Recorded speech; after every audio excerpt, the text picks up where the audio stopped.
than nothing. Hello, everybody, and welcome back to Squat Cobbler. This is Kelly at KELLYTHUL on Twitter.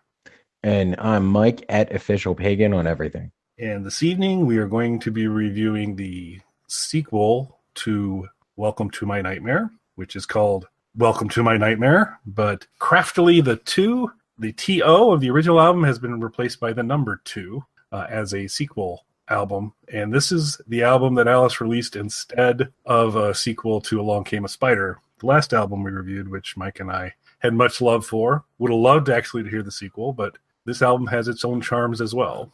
It actually did pretty well on the charts. This was the highest charting album for Alice since Trash, peaked at 22 on the Billboard Top 200. And our good friend Bob Ezrin is back, as he was with Welcome to My Nightmare and many other albums, and is a co-writer of basically every song on this album, along with many other guests, which we'll talk about. Including Desmond Child, who's back as well on this one. Yes, he does make an appearance. So any top-line reactions before we talk about the artwork and then the album? This was a really weird one for me because I remember there being a lot of buzz and excitement about it coming out initially. I was a little bit disappointed that we didn't get the sequel to Along Came a Spider. I was kind of excited about this, though. Mostly excited because, of course, this is the first sort of reunion of the classic Alice Cooper group on this thing. I remember having sort of a mixed reaction to it the first time that I listened to it, but overall really liking it. And I got to be honest, re-listening to it for this review, I really wish they had made the sequel to Along Came a Spider. Really bad. Yeah, I know. This is a tough one because I like this album. I don't love this album. I certainly don't hate this album. Alice charted out some interesting territory at Along Came a Spider, and this is not the same territory by any stretch. And I'd argue it's not the same territory as the original either. I mean, there's some connectivity, obviously, much of which we'll talk about. But this is a tough one because I like this. There are moments in this that are very, very enjoyable, but it just doesn't seem to have the highs that I've gotten off the last couple albums, or at least they're different. And we can kind of, as we get through it, we can kind of talk about it because, like I said, there isn't much on this album I dislike, but there's also not a whole lot that I don't think there's a playlist song on here for me at all. See, that's weird because there's a lot on this album I dislike now. Oh, really? Interesting. Listening back to it, this one took some big hits for me. But there's a song on it I really do like that is a potential playlist contender. So cool. Very interesting. So before we get through the album proper, let's talk about the artwork, which is a return of the triangle that we know and love from Welcome to My Nightmare. What did you think about this cover, Mike? This cover made me skeptical. Sequels, especially Alice has sort of a horror element to what he does. And as any good horror fan will tell you, the sequels rarely live up to any of your expectations. And then when you look at the album cover and he's sort of rehashing elements that you've seen before, this is not helping. I do like the thick, bloody Alice Cooper logo, though. Yeah, he's sporting my least favorite Alice Cooper top hat on this cover.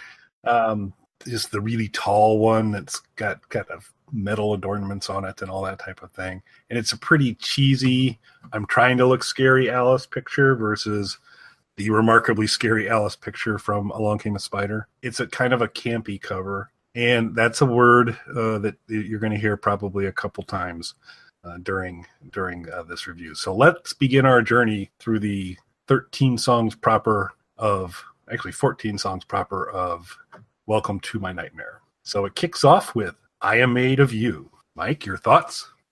So this, at the time, I didn't really mind this, but I've grown to have a strong dislike of artists rehashing musical elements from their early songs, like established artists retreading ground like this, because this brings in the piano elements from was it Steven? Yep, it is absolutely Steven that we get the initial piano from Steven as it starts off. Yeah, and I didn't mind it so much in this, but in the wake of this album, there were albums released by a lot of sort of classic rock era artists who rehash huge chunks of music from their earlier songs. Bands I like Black Sabbath, and bands that I'm not as crazy about, like Van Halen and Aerosmith and bands like that, all did this to large degrees around this period. And it became something that I really, really, really disliked. So while I don't think I minded it the first time I listened to it, listening back to it now with my disdain of that,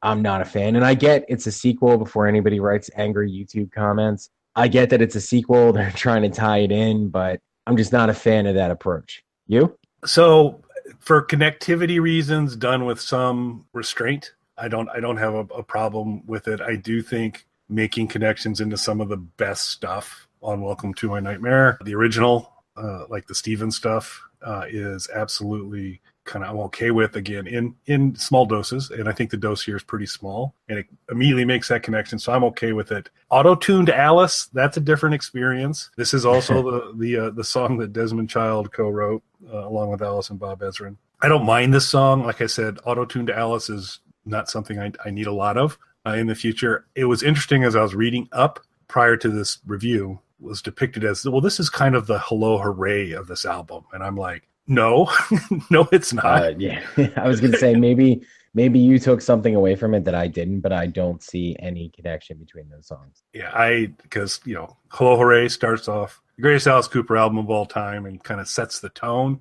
to begin with, and I don't think that this does set the tone. It's an interesting start. I don't dislike the song. It's not what I'm super passionate about. Well, you hit on something really important. First off, to compare this to the song that kicks off the second greatest Alice Cooper album of all time is a little unfair to the song, does do it a disservice. Like I said, I don't enjoy the rehashed piano. I get it. It's a sequel. It's meant to connect it to it. It's my own personal bias of when bands do this. It's weird that this is the Desmond Child song. And of course, you're getting, sanitized production like auto-tune and stuff like that, which is what we're sort of familiar with his production on Alice stuff. I don't see the hello hooray elements to it whatsoever. You said something though that I think was interesting, that this kicks off the album and sets the tone for the album. To me, my biggest problem, especially listening back to it, is there is no tone for this album. And I don't mean it in the sense to say that it's a diverse album. Like, none of the songs sound the same, but not in the sense of diversity, in the sense that, to me, this is a really unfocused and kind of messy album. And I think when you look at the credits and there are 30 musicians who played on this album, you get an idea of why it sounds unfocused to me. Yeah, it is, because it is a sequel. It's basically going to be that idea of, there wasn't a pure storyline thread running through the original Welcome to My Nightmare. It was vignettes, all kind of in the spirit of it, and these don't. Well, you can kind of say this is maybe how they fit in. They don't snap in as tightly and as nicely as he's done in other albums. And so, like I said, I'm not exactly sure what ground's supposed to be covered here by I Am Made of You, outside of the shock of Alice and Auto-Tune. But then we get to the second song, Caffeine.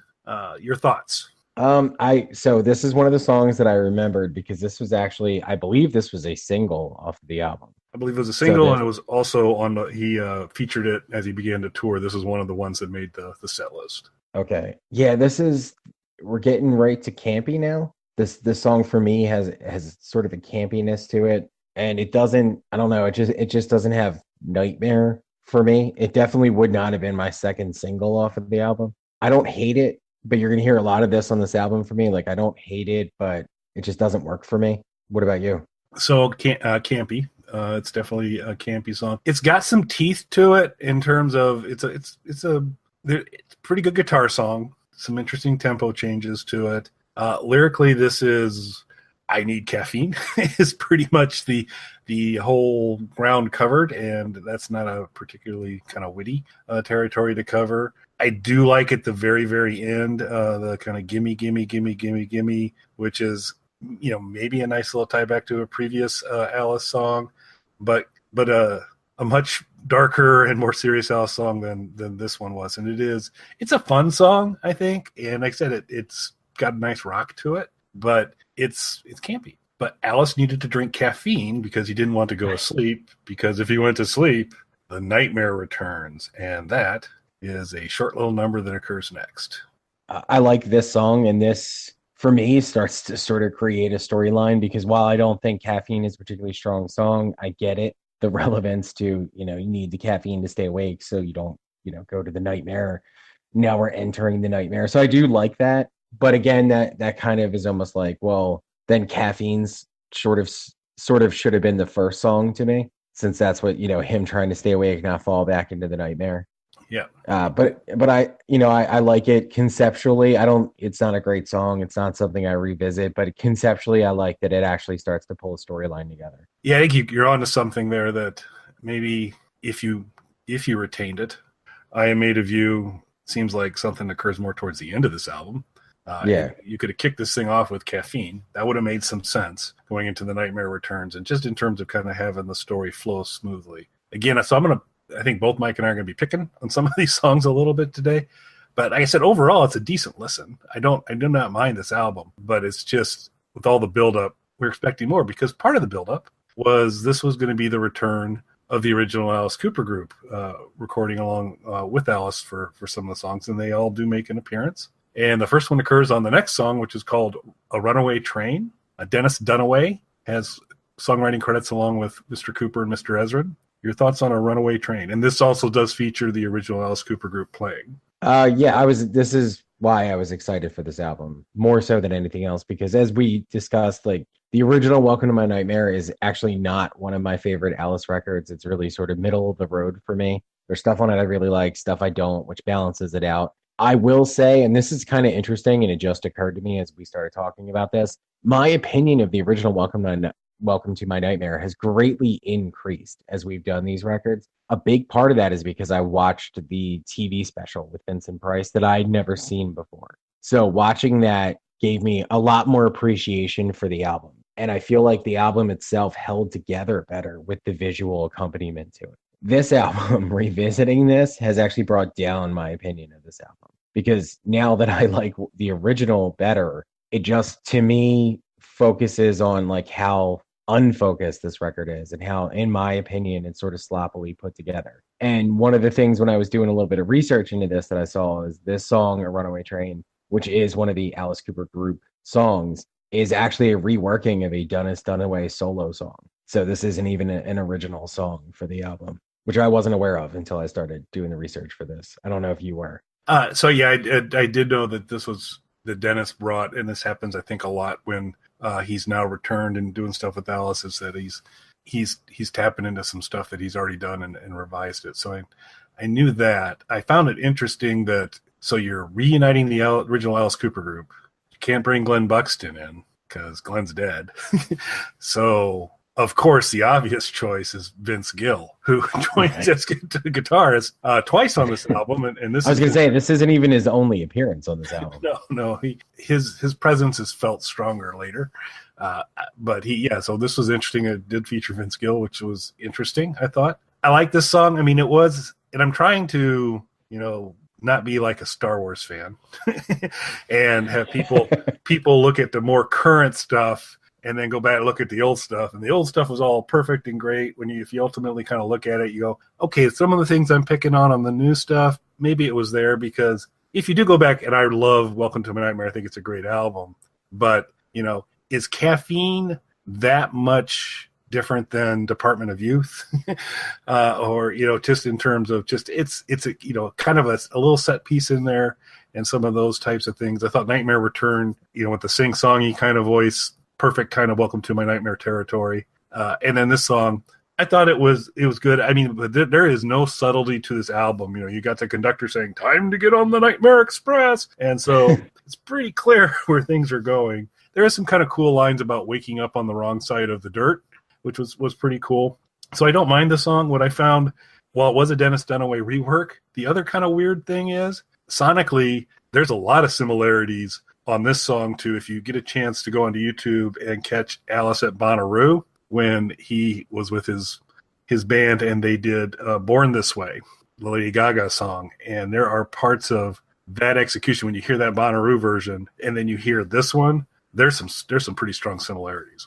Interesting. Yeah, I have never seen that performance, so I'm definitely going to go and check that out. And it sounds like I'm picking on this song, but I liked this song. My problem was, my biggest point of excitement for me going into this record, because again, not a huge Welcome to Nightmare fan, and I wanted the sequel to Along Came a Spider, so I wasn't like really, really pumped for this record. What sold me on this is the reformation of the Alice Cooper group for a few of these tracks. And the first one we get is a rehashed song with Vince Gill on it. That was not exactly what I wanted as a fan, if that makes sense. Not that, and I'm not trying to pick on this song. I'm not saying the song is terrible or anything like that. It's just more, this is not what my expectations were, if that makes sense. Yep. Yeah, and that's the part for me too, is that, like I said, I like this album. I find it enjoyable, but I wanted so much more. And then I heard the original Alice Cooper group's coming back, and Ezrin's part of this top to bottom, and we just come out of Along Came a Spider, and so it's just didn't match some of the buildup for me. For me, like that's definitely that sums up my overall opinion of this album. I don't dislike this album, and it is definitely going to sound like I do as we go through it and I pick on things. But like Kelly had said before, we're both really huge Alice fans. So we like all of this stuff. And sometimes it really does. We're comparing stuff that's good to stuff that is, in our opinion, great classic albums and songs. So it's going to sound like we're picking on stuff that is good in its own right because we're comparing it to stuff that we feel is near perfect. And then you throw in all of the high expectations of making this a sequel to, even though it's not my favorite record, an incredibly popular Alice Cooper record, then bringing back the original Alice Cooper group, and having the producers that he does and some of the guest musicians and things like that, the expectations for this are extremely high. And I don't know that it ever was going to live up to those expectations when that happens. It is tough. It is definitely tough. Star Wars effect. So it is, yeah. So we move for the Runaway Train. It crashes, and we come to The Last Man on Earth. I was really confused when I first heard this song because I swore this must be a cover of a Tom Waits song that I didn't know. That's a fair guess.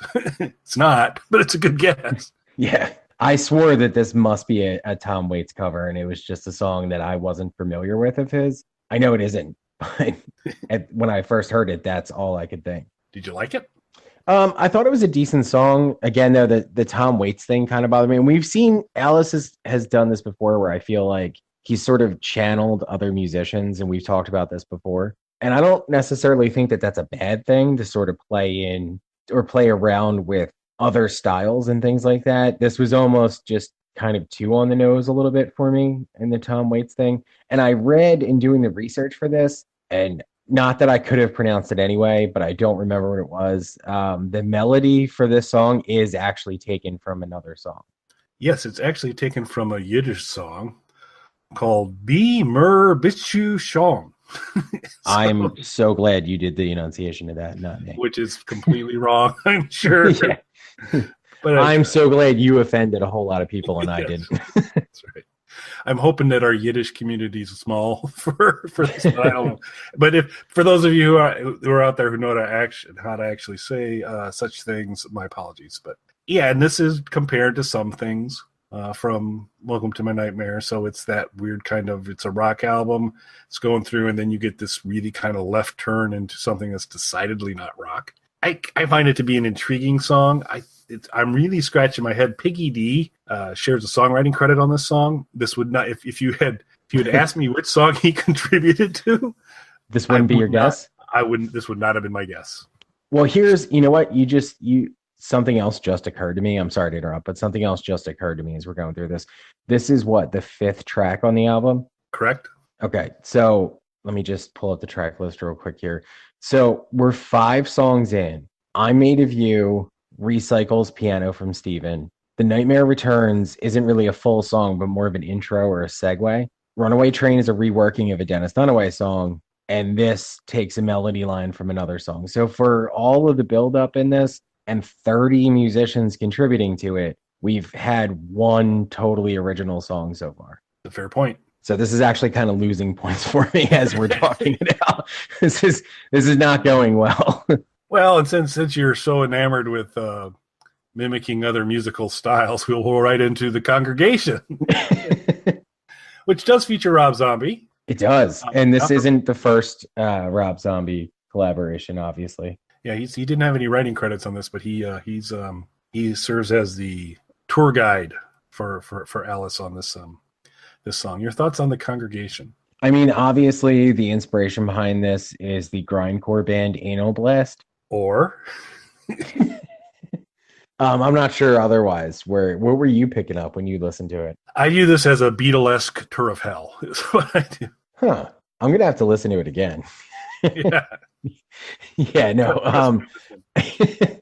Obviously Beatles influence on this thing. And I feel like Alice has had Beatles influences before on things. I'm more okay with this a little bit than I was on Last Man on Earth, only because with Last Man on Earth, again, I thought it was a cover song the first time that I listened to it. And I guess in a way it is if it takes the melody from something else. But, this breaks that up a little bit more by having Rob Zombie on there. Now, do you know, because one of the things that I read online suggested that Rob Zombie was supposed to be like the same Vincent Price character. Do you know if that's true or if that's just a coincidental similarity?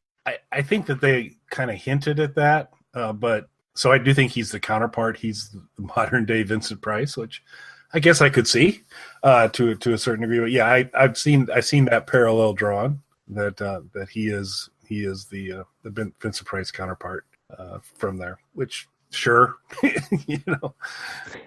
This again is a song for me that it's interesting. I do think, as Rob is giving his tour and talks about the various rooms in hell, there's one room that's dedicated to lawyers, pimps, and mimes, which gives this song points for me. I think that's a pretty cool thing. It is. Alice has done kind of some Beatlesque turns in the past. This is another one of them. It's not bad. I'm not sure what it does a whole lot, because we kind of start to get a little bit confused here too. So is he having a nightmare, or has he gone to hell, or is his nightmare about going to hell? Not entirely sure, but I think it's an okay song. And the zombie, I thought some of the Rob Zombie stuff was actually pretty funny. No, I really appreciated the Rob Zombie stuff. I didn't mind the Beatles sort of influence because Alice has done that before. Like you said, though, it's not 100% clear storyline wise where this fits in, and that's a shame because Nightmare Returns, which is just over a minute long, I actually feel like really did its job by starting to lock in a story on this thing. So we move on to the crooner I'll Bite Your Face Off. I love this song. This is easily, for me, probably my favorite song on the album proper. It is not my favorite song on this project. That is unfortunately one of the bonus tracks that isn't included on every version of the album. But this is one of my favorites. I believe this was the first single off of it, and this is one of the reunion tracks as well, right? Yeah, Neil Smith, who continues to surprise, because he was Paranormal, Real American Girl was a Neil Smith number. Neil's a pretty good songwriter. When he kind of cranks it out, he does all right. And so it's his original band again. Neil Smith, this is his. So we've had the Dennis Dunaway song. This is clearly original work. I'm actually a little surprised that I like this song quite a bit. I think this is possibly the best song on the album. But it's also pretty Stonesy. And I know in a recent review when Alice got a little Rolling Stones-ish, you weren't necessarily enthusiastic about it. But this is a great song. This, you know what it is with this song for me? This is what really got, because this was the first single, and I remember hearing this, knowing it was the Alice Cooper group, and I got really excited because I thought, okay, even though there is clearly a Stones influence here, I thought we're going to get a great, straightforward Detroit rock record, or at least, straightforward hard rock record with the original Alice Cooper group on there. And the letdown for me was that, well, of course, I knew there was only a few songs with them. I wish there was more, but the real letdown of this record is how unfocused it is. If the whole record, regardless of the reunion tracks, was more straightforward rock like this album would place much higher on my final tally than it's probably going to. Yeah, and I guess I do need to back off a little bit when I said no playlist songs, because I'll Bite Your Face Off is a great song. So, this is the song that I said was a playlist contender for me. It's a contender. It is. This is a good, lyrically, the changes in tempo, the way this song builds, the way it rocks. This is a fantastic song. What's cool about this song too, for me, is we've said in the past there are certain Alice songs that play a lot better live than they do on the records, which is great, and it's a testament to the songs, just how enduring they are and how they work in different mediums like that. But I'll Bite Your Face Off is a great, straightforward rock song that plays just as well on the record as it does live in a positive way. Yeah, agree completely. This is a special part of the album. This is a good one. So we move from Biting Your Face Off to Disco Bloodbath Boogie Fever, featuring John 5. Oh, well, yeah. So I'm going to just say positive things here. John 5 is a great guitar player. And What did you think of this song? I said I'm only going to say positive things. So this is Alice quasi techno rapping, which is other new territory for us. This is about as goofy a song as you can get. It gets back to previous territory. Hell is a Disco from Goes to Hell. This kind of carries some of that thematic forward. This is not a Thinking Man song. The John 5 guitar stuff at the end, where kind of rock overcomes disco techno, is cool. I like that quite a bit. For what it is, this is cotton candy, guilty pleasure, whatever. It's a silly, fun song, and if you're looking to kind of startle somebody again, cranking out Disco Bloodbath Boogie Fever is kind of cool. And I do like the kind of fever that kind of goes to it. There are parts that are chuckle. It's not a rocker. It's kind of a gimmick song to a degree, but it's a fun gimmick song. It's a gimmick song, but it's a gimmick I feel like we've already heard, like you said, on Goes to Hell. Like, this is just a retread of a theme that he's already done that he didn't rap on, which until he raps, you never realized how much he didn't want him to rap. Yeah. We've heard Alice auto-tune and rapping on this album, and being Tom Waits, all of which it's a lot to take in. Yeah, it's a lot. And honestly, I dislike this song. And this was a big disappointment on the record for me, because I am a genuine John 5 fan, not just of the stuff that he's known for, like Rob Zombie and his brief tenure with Marilyn Manson, but also like he played on Rob Halford's album Voyeurs for his side project too. He played with David Lee Roth and some other stuff, and he's just such a great, really impressive, well-rounded guitar player, and I feel like that was wasted on a song that sucks on this record. This is a bad song, which is unfortunate, because there are very few that I can say that of Alice songs that I just don't like all the way through. If it's on, I'll listen to it till the end, and I'll enjoy it, and I'll feel wrong about it. I know I shouldn't. But it's just I'm an easier man to entertain sometimes on some things. Well, but here's the thing. I feel like I could get the entertainment value out of the guilty pleasure entertainment if John 5 wasn't on it, because I feel like that's a wasted opportunity. Like, that's a great straightforward rock song with some amazing John 5 solo on it would have been incredible. Yeah. Or maybe he could have been the guy that shows up twice instead of Vince Gill. Or maybe for the reunion tracks have John 5 or Vince Gill. Nothing against Vince Gill, but yeah. No, we're big Gill heads, but we're Gillman through and through. That's right.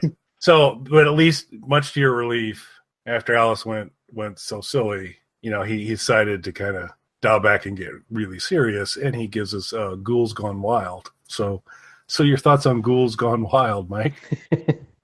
Again, not a huge fan. Something that I keep coming back to when we're talking about this record. I like it way better than Disco Bloodbath Boogie Fever. I had read, I believe the singer, the Turtles, sings back up on this song. Mark Volman, whose last Alice appearance was From the Inside. Yes. So that's really cool. Not a huge fan of it. I feel like he could have done so the whole sort of surf-ish rockabilly thing was really popular at the time this record came out. It would have been cool to see him, since there's so many musicians on this record, it would have been cool to see him pull some people from some actual surf rock bands and rockabilly bands. And I feel like this song could have been stronger as a result. Yeah. So there's a couple things. One, I think it was malpractice to put Disco Bloodbath Boogie Fever and Ghouls Gone Wild next to each other, because they're cut of the same cloth to a certain degree on how silly they're going to get, and you could have let these breathe a little bit, kind of spread them apart a little bit, because two in a row is start to go, so is this going to be the pattern for the rest of the album, which we're going to take another hard turn here. So I think I would have ordered things differently. I would not have put these two songs next to each other. No. But I like this song too. Again, for what it is, it is summertime blues meets the Beach Boys with the singer from the Turtles. So it's surf rock, which is not territory Alice has done a lot of work with. So it's fun, but again, it's another gimmick song.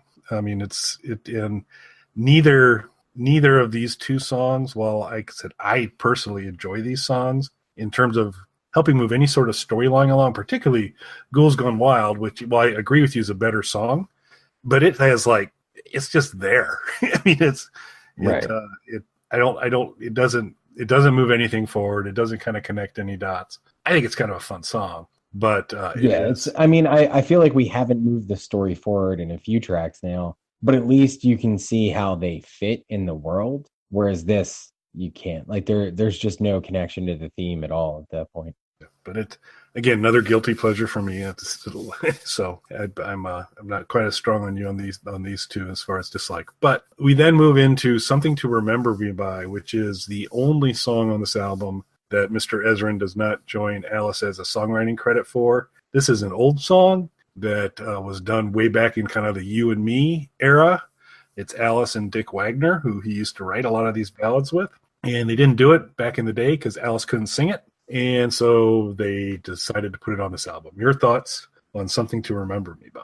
Well, right off the bat, so I had read somewhere around that time that this was released, that this was an old song, that it hadn't been recorded or at least hadn't been released. And again, going back through this track list, when there's a lot of rehashed material on here, now we're getting just an old leftover song. It tarnishes further sort of my overall opinion of the album. And also because I feel like we got such a good straightforward rock number with I'll Bite Your Face Off. I'd kind of wish we had more of those before, like we had a surf rock song and a disco weird rap song thing, and now a ballad. I feel like sequencing wise, I needed another rock song or two before we got to this. You? Yeah, I think, again, spacing, where you've got kind of gimmick song, ballad, all following after a really strong high point of I'll Bite Your Face Off, kind of takes the pacing of this album down quite a bit. I remember reading in the conversation, they said, "Oh, we got to put it on here because this is the most beautiful thing that you guys ever wrote." I go back to other Wagner Cooper collaborations that I think are far superior to this song. This is a typical ballad. You can tell its roots are in the 70s, just in terms of its structure and delivery. Alice likes to show us he can pull a ballad off, and I think he does a reasonable job on this, but it doesn't advance the storyline. It's not, in my opinion, the best one that's ever been written by Alice and Dick Wagner, and probably about my least favorite song on this album. That's strong. I don't know if I would say it's my least favorite. We did have Disco Bloodbath Boogie Fever. Yeah, but I'm an idiot, so I smile and laugh and giggle during Disco Bloodbath and Ghouls Gone Wild. So I didn't giggle during Something to Remember Me By. So no. So, and giggling all stops now, because we're going to come to When Hell Comes Home, which is now the third of the original group contributions. This is Michael Bruce, and the original group plays again on this track, When Hell Comes Home. I liked this song, and I am a little bit biased because we had the original group back again. I kind of wish this fell somewhere else on the record. Like you said, it was, one really great song followed by two sort of novelty songs and then a ballad, which is a lower point on the album. This song to me just stresses how we kind of needed to maybe switch some things around on this record, and definitely needed some more straightforward rock songs on this record. I like it because it's the original Alice Cooper group. You? That's always going to help in the process. This is a very different song than anything we've come on here so far, because almost everything else, to varying degrees, has been tongue-in-cheek to differing degrees. There has not been a truly dark song yet. I mean, really dark to its core. And, I mean, Nightmare Returns is the closest thing, and that's more just kind of a bridge to get us into the nightmare, and it's a little the Steven sing-songy stuff. But this one is completely dark. There is no humor in this one at all, and that's kind of the interesting thing when trying to compare this to the original, is that there's humor. There's absolutely humor in the original Welcome to My Nightmare, but it didn't permeate the album as much. And we've talked in past ones, and I'm a huge fan of Funny Alice, in terms of I like it when he introduces humor, but it seems as a sequel to Welcome to My Nightmare to lean that hard into the humor side of it, and then all of a sudden by song 11 say, oh, and here's like brutal planet level darkness coming your way is an interesting turn. It's a good song. I like it. It's continuity of this album this album's in a lot of different places. In terms of sometimes it's novelty stuff, sometimes it's reminiscent of other artists, and then this comes in. It's a great song. I enjoy it, but like I said, it is in stark contrast to everything we've heard before and in all candor after. Yeah, absolutely. And this just brings up the sequencing problem with this album. And maybe to a lesser degree, a song problem with this album. I really wish that there was a little bit more focus and a little more rock on this than we got. So then, and I know you've got our poster up. You're a big Kesha fan. And who's not? That's right. Who couldn't be? So what Baby Wants. So this is, she gets a songwriting credit on this as well. And it's a little duet between Alice and Kesha called What Baby Wants. Mike? I mean, if you would come to me and you said, who is your second choice to do anyone in the world, dream collaboration, who's your second choice because Exhibit had already been done? Kesha is the first person that comes to mind. Yeah, I find her, she's the thinking man's Exhibit. If Kesha somehow hears this, I hope, pray that somewhere she will use the phrase, I am the thinking man's Exhibit. I have nothing against Kesha. I just don't, this just doesn't really work for me. And I feel like there's such a disconnect. Like if you were going to do a song that covers these themes, they should have picked someone who has any sort of overlap to Alice's fan base. Like they could have found a pop singer or a more mainstream singer who Alice Cooper fans would have heard of and who her fans may at least be aware of Alice Cooper. Whereas I feel like this is a completely like tone deaf collaboration in the same sense that Exhibit was. And that's nothing against her or Exhibit. It's just something where, you know, it was like, let's just put these two things together instead of coming up with something that might have worked. Like pairing Alice with a rapper who maybe has more of a connection to rock music, or with a pop star who might have some overlap in the fan base. Like you had mentioned them covering a Lady Gaga song. A Lady Gaga Alice Cooper collaboration would make a lot more sense to me. Yeah, that'd be magical. I think that would be great.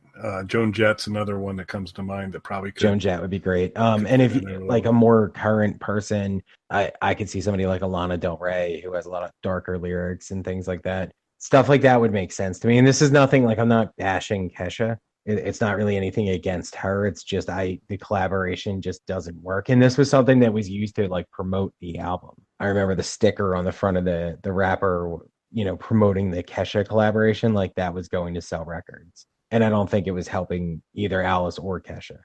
Yeah, there just doesn't seem to be a whole lot of overlap there. But he seemed to really enjoy working with her, and she seemed to also enjoy it. So good for them on that. This one, it's electronica. There's actually buried amongst all of this a pretty kind of cool little guitar hook going on through most of this song.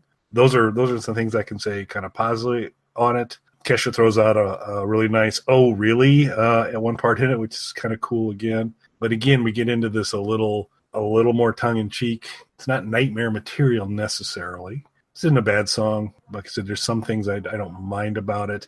It's not the typical Alice musical territory. So it's intriguing, but not a huge fan. So, you know, it's been a long time since we've heard from Vince Gill, but he's back. Too long. So we get to I Gotta Get Out of Here, which song from you may be familiar from the second greatest Alice Cooper album of all time, Ballad of Dwight Fry, takes that little I Gotta Get Out of Here lyric, but takes it to a much different place. Vince Gill does appear on this. And Patterson Hood, which if I could change my name, I would totally change my name to Patterson Hood, is also credited on this song as well. But your thoughts on I Gotta Get Out of Here? I like it a little bit better than What Baby Wants. I was super excited Vince Gill was back. Obviously, we're Gill men from way back, as we've already discussed. I thought the voice, I believe it's like near the end with the "What part of dead don't you get?" suggesting that Alice is dead and trapped in his nightmare and can't wake up from it. I thought that was cool, but it's kind of bringing us back to the story that I feel like we've lost for multiple songs at this point. Yep, I think you're right. So it recaps the album in terms of, in case you missed what has occurred on the last previous 12 songs, they all get checked. Specifically, not subtly. You know, we had kind of within the Brutal Planet Dragontown connectivity. Dragontown called back to Brutal Planet, but it did it in a more subtle, slightly more subtle way, to where you got to Pick Up the Bones and Wicked Young Man and It's the Little Things were all callbacks in from Dragontown to the previous album. This one really wants to make sure it's almost like the cliff notes of the album. Where it just kind of hits every single song, and pretty on the nose there, which I wasn't a huge fan of. It's kind of almost got a country feel to it. Country rock kind of deal to it a little bit. I do like some pretty cool moments about the what you mentioned, the What Part of Dead Don't You Get, with this big kind of chorus. And Alice going like, wait a second, I signed up for a nightmare, not this. And so it's a funny little moment. It does kind of pull it together, but its job is to say, let me try and create continuity for you about all these songs. Since we forgot about continuity for the past like 6 tracks. Yeah, so it fixes all that. So I don't mind it. Like I said, there's a pretty cool part at the end with the What Part of Dead Don't You Get? And so that's pretty cool.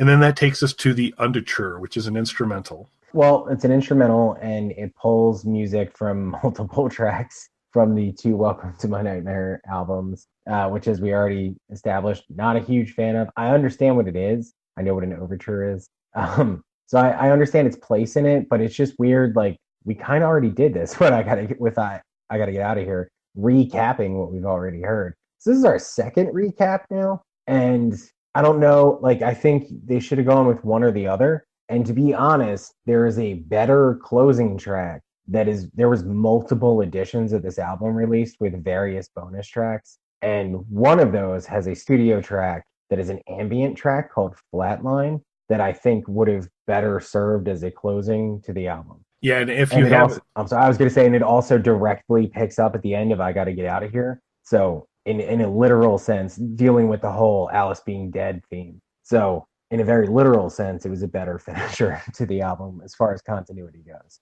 Yeah, for the folks listening, if you haven't, depending on kind of what version you purchased of this, if you have purchased the album in the past, there are 3 bonus tracks related to this in different capacities. Flatline is the dark ambient one that really, it's unfortunate that it wasn't included because it does kind of answer some questions for us. And it's kind of a cool, basically it's a cool song too. But it is some dark ambient stuff, which is also new territory for Alice. What you'll get in a lot of things, and I think most of these came from, if you purchased it from, I think, Best Buy. You got Under the Bed. I'm looking it up now, and there were actually 6 different editions of this album released with various bonus tracks on them, including live tracks. Yeah, so there was all sorts of different things, but the Flatline is definitely worth it. And you can do a YouTube search and get to Flatline. Give that a listen. It's very, very cool. Under the Bed's a pretty cool song. I actually would have wished that it made its way onto this album versus some of the other things that are on there. And then the other original track without the live tracks was a song called A Bad Situation, which is a little bit about the worst situation for Alice is having a 9-to-5 job. Kind of feels like it fits in more with the Eyes of Alice Cooper than anything else. But of the original developed bonus tracks, Under the Bed's totally would have stayed in the Nightmare theme much better, and Flatline would have been a great way to wrap this album up.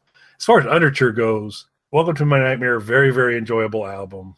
And so you take snippets from The Awakening, from Welcome to My Nightmare, Devil's Food, Only Women Bleed, and now alongside of them is a little bit of a snippet of Disco Bloodbath Boogie Fever, Something to Remember Me By, and Ghouls Gone Wild, and I Am Made of You. And that was the weird thing, is like, I don't think I Bite Your Face Off made its way into this, which is a shame because it's like the best song on this album, and it's not in the Under-ture. Yeah, it was strange choices, and I don't mind the idea of doing this overture style ending. It's just that there was a better ending already with Flatline that actually is a good continuation of the previous track about Alice dying. So again, we're kind of forfeiting continuity on this record and forcing continuity by just reminding you what you already heard. It's a shame it wasn't on there. I do, being as big a Alice fan as I am, there is a certain appeal to Under-ture that you do get kind of this tour through a lot of stuff. I would love at some point, when you think about some of the amazing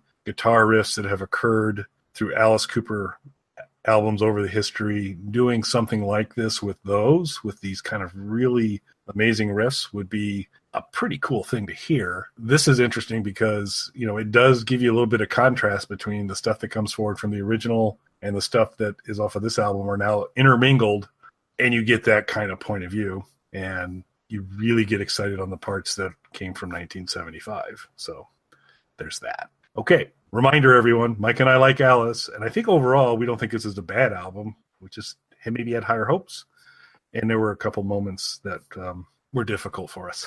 Yeah, it was a combination of high expectations that honestly may have never been met because there was such a build up to this thing, and then sort of strange choices, Kesha and Vince Gill, and pretending to be Tom Waits, and for me, rehashing a lot of material. Of material. All right. So Pat Boone's been listening, we're sure, and eagerly awaiting to hear our selections for the Pat Boone song off of this album. So what would you have Pat doing, Mike? If there's two things I know Pat knows, it's disco and rap. So he's doing Disco Bloodbath Boogie Fever in a tight sequin suit, shaking his moneymaker. And since I cannot recover from that imagery, I'll just co-sign on that. You're welcome. I think I'm scarred, but I could sign on for that. So I'll welcome to Kelly's nightmare. Yes, there you go. That would be prostate song. I think is clearly I'll bite your face off. Oh, definitely. That's the prostate of this record. Yeah, like a jewel. All right. So now things get serious because this is the 26th Alice Cooper album. We only have one other one to rank. We've already reviewed it. It's Paranormal. And we're going to come back and do a short show where we pick the Pat Boone song and rank it. But before we get to that, we've got to place this one in the canon. So 26 albums. Here comes Welcome to My Nightmare. Where does it reside for you, Mike?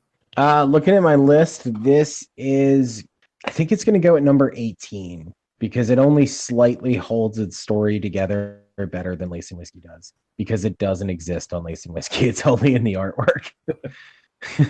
So this is slightly better in that there is attempts at a story in this. It just loses its way. So it's going to go a little bit higher on my list. Not huge amount higher. I'm going to nestle it in between Dada and Dirty Diamonds. So that's going to put it at number 15 for me, kind of for the same reasons. I just, like I said, part of it I think is that I'm kind of okay with the novelty songs a little bit more than Mike on that. So that's why it maybe inched up a couple spots. Yeah, the novelty songs for me were a big hit to this record. That and the lack of original material when you have 30 people working on the same project. All right. So things get different from here on out. We've already done the full album review, two-parter on Paranormal. So that's out there. And Mike and I will probably have to re-listen to what our thoughts were then to refresh ourselves. And then we will come in and pick the Pat Boone song. So a nice short Squat Cobbler next when we'll do that. And then we'll sort out, because that will be so short. There's other things we want to cover too. The artwork, our favorite artwork, our playlists, which we've been talking about quite a bit. And also we're going to talk about the live albums. And so we got a few more pieces of Alice Cooper material to review before this is all said and done. Next show, we will finish the rankings of the original works, the studio works, and have our full list ready to go. And so I'm looking forward to that. And it's going to be interesting to see where Paranormal falls in, because so Paranormal followed Welcome to My Nightmare, and many of the concerns we've raised tonight are not present for our thoughts on Paranormal. No, yeah, Along Came a Spider was a really strong record for me. This definitely wasn't up there, and in re-listening, didn't even hold up to that. And Paranormal really just kind of blows this thing away. Yep, I agree wholeheartedly. That's going to rank high. I really haven't even, because I wanted to get all of these up there first before I put a lot of thought into where I'm going to put Paranormal. But just looking back at my list, Paranormal is going to place pretty high, I think. This is going to be a tough call. Yeah, it is going to be tough, because particularly when you get into like those top 10, there's not a lot of room there.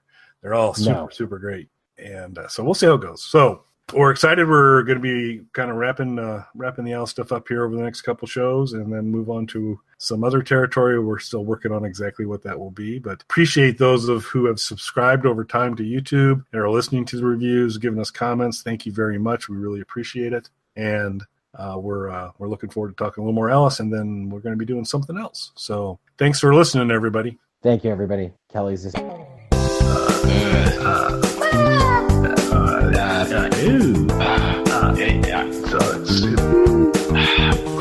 Yeah.